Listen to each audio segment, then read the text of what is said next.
जय हिंद साथियों, आप सभी का स्वागत है। इस वीडियो में हम बात करेंगे नवीन राष्ट्रीय शिक्षा नीति 1986 न्यू एजुकेशन पॉलिसी 1986 में जो आई उसकी हम चर्चा करेंगे। इसमें तत्कालीन केंद्रीय शिक्षा मंत्री के.सी. पंत जी थे। उन्होंने इस प्रस्ताव को प्रस्तावित किया और इस प्रस्ताव में जो शिक्षा का प्राथमिक शिक्षा है उसको सर्वव्यापी बनाने पर जोर दिया गया। इसके लिए उन्होंने नवीनतम जो सुविधाएं थी उनको पूरा करने देने की बात की गई, जिसमें कि सबसे महत्वपूर्ण जो सुविधा थी वो थी ब्लैक बोर्ड की व्यवस्था, कि हर कक्षा में ब्लैक बोर्ड की व्यवस्था होनी चाहिए ताकि बच्चों को ब्लैक बोर्ड पर पढ़ाकर अच्छे से समझाया जा सके। इसके लिए ऑपरेशन ब्लैक बोर्ड नाम का एक प्रोग्राम चलाया गया। तो ये आप ध्यान में रखें, ये बहुत इंपॉर्टेंट क्वेश्चन आता है कि ऑपरेशन ब्लैक बोर्ड जो है वो किस शिक्षा नीति की के प्रस्तावों में शामिल था। तो वो था राष्ट्रीय शिक्षा नीति 1986 में। और दूसरा इसमें जो महत्वपूर्ण प्रस्ताव रहा कि साक्षरता जो दर है उसमें वृद्धि करना, यानी साक्षरता दर जो कम थी उसको राइज अप करना। उस समय साक्षरता दर भारत में 36% यानी कि 36% थी।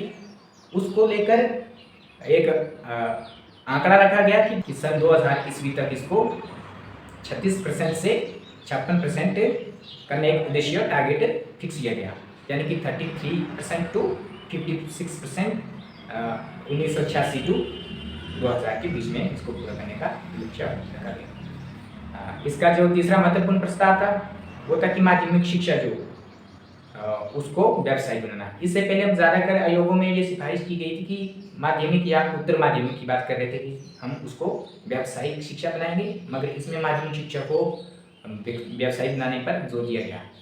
इसके साथ साथ इसमें शिक्षा के लिए अन्य भी कई प्रस्ताव आए, शिक्षा, महिला शिक्षा, डाइवर्सिटी ऑफ एजुकेशन इत्यादि इसके अन्य महत्वपूर्ण प्रस्ताव रहे।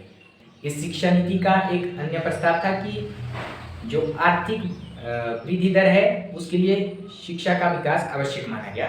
इसलिए शिक्षा का विकास करके हम आर्थिक स्थिति को सुधारने की शिक्षा नीति में बात की गई। तो ये थे 1986 आई भारतीय राष्ट्रीय शिक्षा नीति, जो नवीन राष्ट्रीय शिक्षा नीति के नाम से जानी गई, उसके महत्वपूर्ण प्रस्ताव। आशा करता हूँ कि आपको ये समझ आ गया होगा।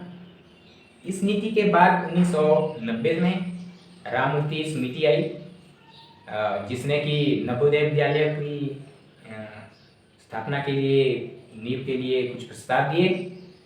तो नवोदय विद्यालय आप सभी जानते ही होंगे कि जहाँ पे बच्चों को मिनिमम पैसों में मुफ्त शिक्षा और आवास, सब कुछ उनका खर्चा बर्चा सब कुछ उसमें चलाने का प्रावधान किया जाता है। तो वो राममूर्ति समिति 1990 की प्रस्तावों में प्रस्तावित किया गया। धन्यवाद साथियों, जय हिंद।